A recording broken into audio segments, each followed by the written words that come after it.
औज़ुबिल्लाहिमिनश्शैतानिर्रजीम बिस्मिल्लाहिर्रहमानिर्रहीम।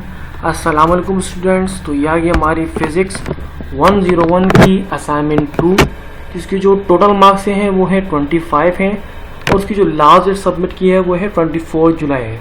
तो काइंडली तमाम स्टूडेंट्स को टाइम पे सबमिट करवा दीजिएगा और एक बार इसकी तमाम जो इंस्ट्रक्शन नीचे आपका मेंशन है इन्हें एक बार ज़रूरी रीड आउट कर लीजिएगा और इन पे अमल कीजिएगा। उसके बाद सिंपली चलते अपने क्वेश्चन की तरफ। मैं इंशाल्लाह आपको साथ साथ क्वेश्चन का सॉल्यूशन भी प्रोवाइड करूंगा और समझाता भी रहूँगा। तो काइंडली वीडियो को एंड तक देखिएगा और अपने कॉन्सेप्ट को क्लियर कीजिएगा। तो सबसे पहले हमारा जो क्वेश्चन नंबर 1 है उसमें हमसे क्या पूछ रहे हैं, कह रहे इज इट ट्रू और wrong to say that current decreases when passing through the resistor and then increases again upon exiting. कह रहे ये सही है या गलत है। हमें पता है करंट जो है कम हो जाता है, डिक्रीज हो जाता है जब वो रेजिस्टर के पास से गुजरता है और इंक्रीज हो जाता है जब वो गुजर जाता है, तो फिर करंट दोबारा से इंक्रीज हो जाता है। मतलब कहने का यह मकसद है कि रेजिस्टर के पास जब भी करंट रेजिस्टर से पास होता है तो करंट की जो वैल्यू थी वो कम हो जाती है, डिक्रीज हो जाती है। Provide a good argument for your answer where it is yes और नो। कह रहे हैं एक आर्गूमेंट हमें बताइए, हमें करेक्ट आंसर के तौर पे हमें बताइए कि ये आर्गूमेंट सही है कि नहीं। तो सिंपली अपने सोल्यूशन की तरफ चलते हैं। सोल्यूशन में हमने क्या मेंशन किया, मैंने लिखा the statement current decreases when passing through a resistor and then increases again upon exiting is wrong. यानी कि जो स्टेटमेंट है कि रजिस्टर के पार जब भी करंट गुजरता है तो वो डिक्रीज हो जाता है और जैसे ही गुजर जाता है तो दोबारा से करंट जो है इंक्रीज हो जाता है। ये स्टेटमेंट जो बहुत ही गलत है, रॉन्ग है। अब नीचे मैंने रीजन बताया क्यों। The current does not decrease when it passes through a resistor. Current जो है बिल्कुल भी कम नहीं होता जब वो रजिस्टर के पार से गुजरता है। In fact the current is the same before and after the register. In fact अगर देखा जाए तो करंट जैसे पहले था रजिस्टर के पास गुजरते वक्त वैसा का वैसा ही रहता है, कोई इसमें तब्दीली नहीं आती है। The resistor simply opposes the flow of current which causes the voltage to drop across the resistor. जो रजिस्टर का सिंपली जो मकसद होता है वो फ्लो ऑफ करंट को अपोज करता है, कॉज करता है वोल्टेज को ड्रॉप जब होते हैं, ड्रॉप होने से यानी कि ड्रॉप जब होते हैं तो उसको पर यानी कि आगे इफेक्ट नहीं आने देता। रजिस्टर का मकसद ये होता है कि अगर पीछे से अगर वोल्टेज कम हो जाते हैं, कोई इशू हो जाता है, तो वो आगे जो करंट पास करता है उसको मेंटेन रखता है, करंट को खराब होने नहीं देता उसके वोल्टेज का कम होने की वजह से। This can be seen in the following equation. आप इस इक्वेशन में देख सकते हैं, नीचे हमने इक्वेशन मेंशन की है। हमने कहा V is equal to I R, ये हमारी इक्वेशन में लिखा है V is equal to I R, where V जो है यहाँ पर हमारा वोल्टेज है, I जो है वो करंट है और I जो है वो करंट है, R जो है वो रेजिस्टेंस के तौर पे। हमने कहा वोल्टेज इक्वल है करंट और रेजिस्टेंस के। इसके मतलब है कि वोल्टेज जब ऊपर नीचे होते हैं तो हमारा जो करंट है वो आगे पीछे बिल्कुल भी नहीं होता है। हमने देखा इफ द रेजिस्टेंस इंक्रीजेज, अगर रेजिस्टेंस जो है इंक्रीज हो जाएगा, the voltage drop across the resistor will increase but the current will remain the same. तो वोल्टेज ड्रॉप हो जाएंगे, रेजिस्टर की तरफ से इंक्रीज हो जाएंगे, लेकिन करंट जो होगा वो एक जैसा रहेगा, सेम रहेगा।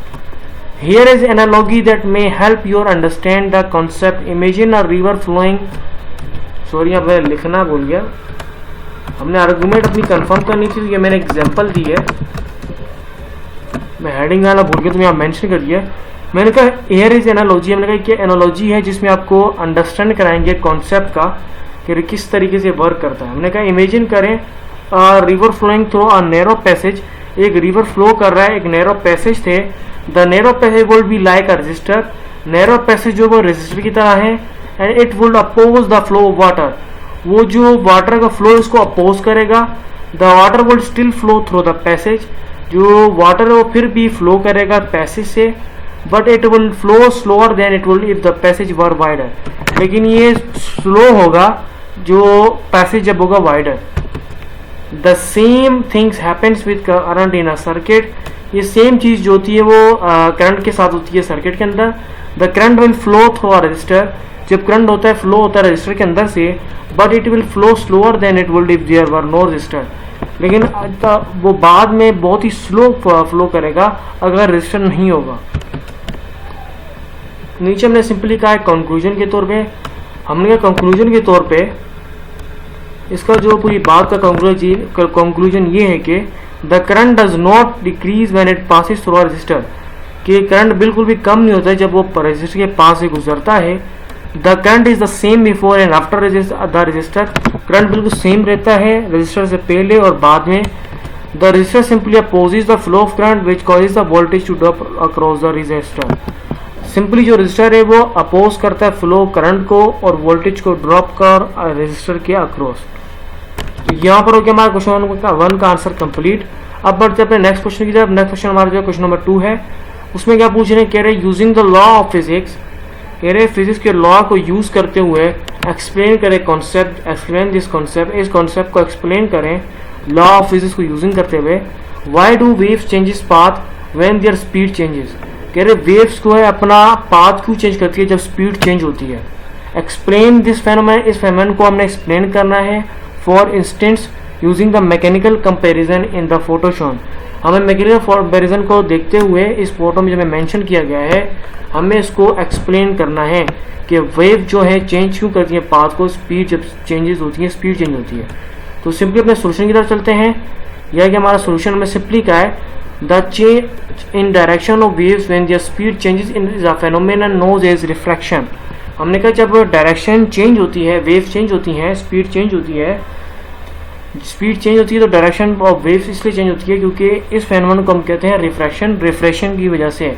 While moving from a single medium to another, जब आप एक सिंगल मीडियम से दूसरे मीडियम की तरफ मूव करते हैं, a change in the wave speeds and wavelength occurs along with refraction और the bending of their path. जो चेंज होती है वेव स्पीड के अंदर, वेव लेंथ के अंदर ऑकर होती है, रिफ्रैक्शन होती है बेंडिंग ऑफ देयर पाथ में। एज अ रिजल्ट, इस ऐसे रिजल्ट पे चेंजिंग द मीडिया और it's attribute will affect the wave speed, changing करेंगे मीडिया और उसके एट्रीब्यूट्स को तो अफेक्ट करेगा वेव की स्पीड्स पे। एज अ रिजल्ट, इसके रिजल्ट में वेव जो है moving through one medium and into another will refraction, तो वेव्स मूव करेंगी वो वन मीडियम से अनदर रिफ्रैक्शन की तरफ। तो initial part is straight, initial part जो है स्ट्रेट होगा and the medium is a dry road, medium जो है वो ड्राई रोड है। And when it enters the water ice, जब ये एंटर करेगा वाटर आइस के अंदर, इट चेंजेस इट्स स्पीड, उसकी जो स्पीड है वो चेंज होगी एंड पाथ, उसका पाथ भी due to the phenomena of refraction, ये जो फेनोमेना है रिफ्रैक्शन इसकी वजह से। As is see in the given image, जैसा कि आपने देखा इमेज के अंदर। यहाँ पर हो गया हमारा क्वेश्चन नंबर 2 का भी आंसर कंप्लीट। नेक्स्ट क्वेश्चन की तरफ बढ़ते हैं, क्वेश्चन नंबर 3। क्वेश्चन नंबर 3 में क्या पूछ रहे हैं, कह रहे a physics student asserted that the had determined that a substance material had a refractive index of 0.85। कह रहे फिजिक्स स्टूडेंट ने असर्ट किया, तस्वुर किया कि उसने डिटरमाइन किया एक सब्सटेंस मटेरियल है उसका रिफ्रैक्टिव इंडेक्स है 0.85। Give your professional judgment on this claim, कह रहे अपनी प्रोफेशनल जजमेंट दे इस क्लेम के ऊपर। Give a good argument to support it और निगेट इट, कह रहे एक अच्छी सा आर्गुमेंट देना है इसको सपोर्ट करते हुए या नेग्लेक्ट करते हुए, ये सही है कि गलत है आपने बताना है। तो सिंपली हम जैसे फिजिक्स स्टूडेंट ने डिटरमाइन कि एक मटेरियल सब्सटेंस को जिसका रिफ्रैक्टिव इंडेक्स है 0.85, इसको हमने आर्गुमेंट में बताना है कि ये करेक्ट है, सही चीज़ है या इसको आप सपोर्ट करते हैं, क्या है। तो सिंपली सॉल्यूशन की तरफ चलते हैं। हमने कहा था refractive of a substance is measure of how much it is shown down light. Refractive index जो था वो सब्सटेंस होता है जो मेजर किया जाता है इसके स्लोज डाउन लाइट्स के थ्रू। The higher the refractive index the more the light is slow down, जितना हायर रिफ्रैक्टिव इंडेक्स होगा उतना तो लाइट जो होगी वो स्लो डाउन होगी। The refractive index of air is, जो एयर का रिफ्रैक्टिव इंडेक्स होता है वो 1.003 होता है, वाटर का 1.33, ग्लास का 1.52 और डायमंड को जो है वो 2.42 है। जो रिफ्रैक्टिव इंडेक्स जो स्टूडेंट ने कहा है वो 0.85 है, जो कि पॉसिबल नहीं है बिल्कुल भी। The refractive index of any substance must be greater than और इक्वल टू 1। कि हमने कहा कि रिफ्रैक्टिव इंडेक्स जो है किसी भी सब्सटेंस का वो ज़्यादा से ज़्यादा 1 के ऊपर होता है या 1 के इक्वल होता है। If the refractive index were less than 1, अगर रिफ्रैक्टिव इंडेक्स जो वो 1 से कम होगा, then the light will travel faster in the substance than in a vacuum. जो लाइट जो है वो ट्रेवल होगी फास्टर से, तेजी से सब्सटेंस के वैक्यूम के अंदर। दिस इज नॉट पॉसिबल, ये पॉसिबल ही नहीं है। As the speed of light in a vacuum is the fastest speed that light can travel. जो स्पीड ऑफ लाइट है वैक्यूम के अंदर वो एक सबसे फास्टेस्ट स्पीड है जिससे लाइट ट्रेवल करती है। देयरफॉर हमने कहा therefore The physics student claimed that he or she had determined that a substance had a refractive index of 0.85 is not possible. There is no substance that has refractive index of 0.85. हमने यह देखा जाए तो physics student ने जो claim किया है substance का जिसका रिफ्रैक्टिव इंडेक्स 0.85 है वो पॉसिबल ही नहीं है, जिसकी वजह से जो सब्सटेंस रिफ्रैक्टिव इंडेक्स उन्होंने बताया 0.85 का वो पॉसिबल हो ही नहीं सकता। इन कंक्लूजन के तौर पे जो फिजिक्स स्टूडेंट ने जो क्लेम किया है वो सब्सटेंस पॉसिबल नहीं है और सब्सटेंस जो इंडेक्स का है वो 0.85 है। ये कंक्लूजन में मैंने सेम एज इट इज लिखा है, आपको लिखने की जरूरत नहीं है, इसको मैं मिटा देता हूँ। अब जो हमारा नेक्स्ट क्वेश्चन है वो है क्वेश्चन नंबर 4। उसमें कह रहे हैं what portion percentage of this iceberg lies beneath the surface of the water. कह रहे कितना पोर्शन जो परसेंटेज है आइसबर्ग का वो बीनीथ करता है सरफेस ऑफ द वाटर।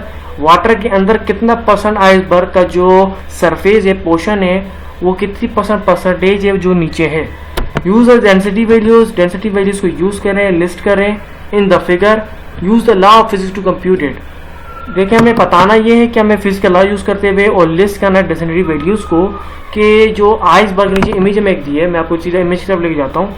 ये इमेज हमारे को दी है कि कितना परसेंट हिस्सा जो नीचे है ये जो आइसबर्ग है इसका कितना परसेंट हिस्सा पानी के अंदर है। ये हमें वैल्यूज कुछ दी हैं, ऊपर कितना है नीचे कितना है, ये डेप्थ उसकी कितनी है, हमने सिंपली फाइंड करके बताना। हम सिंपली सोल्यूशन की तरफ चलते हैं। मैंने सिंपली कहा the percentage of an iceberg that lies beneath the surface of water can be calculated using Archimedes principle. हमने कहा कि जो परसेंटेज हमने फाइंड करनी है कि कितने परसेंट आइसबर्ग का जो हिस्सा है वो सरफेस के अंदर है, वाटर ही सरफेस के अंदर है। आर्शिमिडीज प्रिंसिपल को यूज करते हुए हम इसको कैलकुलेट करेंगे। आर्शिमिडीज जो प्रिंसिपल है वो स्टेट करता है बयंट फोर्स और ऑब्जेक्ट को equal to the weight of the fluid displaced by the object, जो इक्वल करता है फ्लूइड ऑफ डिस्प्लेड ऑब्जेक्ट पे। तो मैंने कहा कि डेंसिटी ऑफ आइस की जो डेंसिटी ऊपर में जो इमेज में बकायदा में मेंशन थी हमने यही कॉपी पेस्ट की यहाँ पर लिखी है, अपनी तरफ से ये वैल्यूज नहीं लिखी है हमने लिखा था density of ice is 977 kilogram metre cube. हमने कहा जो डेंसिटी है 977 किलोग्राम है and the density of water, जो वाटर की डेंसिटी है 1090 किलोग्राम है। और therefore the buoyant force on an iceberg is equal to, हमने कहा जो बुओयंट फोर्स है वो इक्वल है आइसबर्ग के इक्वल है। हमने कहा उसका जो फॉर्मूला है buoyant force is equal to volume of iceberg submerge. Iceberg का जो वॉल्यूम है वो मल्टीप्लाई और डेंसिटी ऑफ वाटर से, तो हमारे पास बुओयंट फोर्स आ जाएगा। हमने कहा the weight of the iceberg is equal to the volume of the iceberg multiply by the density of ice. Therefore the weight of the iceberg is equal to, हमने जो wait है iceberg का वो equal है volume के, iceberg को multiply करेंगे density of ice से, तो weight of iceberg equal to होगा इसके टोटल वॉल्यूम आइसबर्ग मल्टीप्लाई करेंगे डेंसिटी ऑफ आइस से, तो वेट ऑफ आइसबर्ग हमारे पास आ जाएगा। उसके बाद सिंपली हमने कहा अकॉर्डिंग टू आर्शिमिडीज प्रिंसिपल के मुताबिक जो बुओयंट फोर्स होती है वो आइसबर्ग की इक्वल होती है, जो वेट ऑफ आइसबर्ग की इक्वल होती है। Therefore we can write the following equation. तो हम क्या करेंगे, इस इक्वेशन को इस तरीके से लिखेंगे कि आइसबर्ग जो वॉल्यूम ऑफ आइसबर्ग सबमर्ज है उसको मल्टीप्लाई करेंगे डेंसिटी ऑफ वाटर से, और टोटल वॉल्यूम आइसबर्ग जो है उसको मल्टीप्लाई कर देंगे डेंसिटी ऑफ आइस से। तो ये हमारा आर्शिमिडीज का प्रिंसिपल है। तो हमने कहा वी नीचे सिंपली मेंशन किया we can solve for the volume of the iceberg submerge by dividing both sides of the equation by the density of water. This give us the following equation. हमने क्या, हम solve करेंगे volume of iceberg को submerge करने के लिए, divide करेंगे दोनों साइड्स को इक्वेशंस को डेंसिटी ऑफ वाटर से। जो में इक्वेशन जो हमारी वो ये मेंशन, हमने इक्वेशन को मेंशन किया नीचे। हमने कहा वॉल्यूम ऑफ आइसबर्ग निकालने के लिए टोटल वॉल्यूम जो आइसबर्ग का उसको मल्टीप्लाई करेंगे डेंसिटी ऑफ आइस से और डिवाइड कर देंगे डेंसिटी ऑफ वाटर से। तो सिंपली नीचे हमने मेंशन किया है, हमने कहा we can plug in the values for the density of ice and water to get the following equation. तो हमने कहा हमारे पास जो वैल्यूज हैं वो हम पुट करेंगे इक्वेशन के अंदर, जो simply volume of iceberg multiply इससे आइस से और आइस की वैल्यू और वाटर की वैल्यू से दोनों को आपस में डिवाइड करेंगे और मल्टीप्लाई करेंगे, तो हमारे पास वॉल्यूम ऑफ आइसबर्ग आ जाएगा। हमने कहा जो इक्वेशन हमें बताती है वॉल्यूम ऑफ आइसबर्ग को इक्वल है 89.2% से of the total volume of the iceberg. Total volume जो आइसबर्ग का है वो इक्वल है 89.2%। जैसे कि हमें आइसबर्ग के नीचे हमारा ऊपर चलिए सरफेस जो वाटर है हमारा वो है 89.2%। उम्मीद करता हूँ आपके इस वीडियो से हेल्प होगी। तो काइंडली प्लीज़ चैनल को जरूर सब्सक्राइब कीजिएगा और इस वीडियो को शेयर कीजिएगा अपने दोस्तों के साथ। Till then thanks for watching and please subscribe the channel.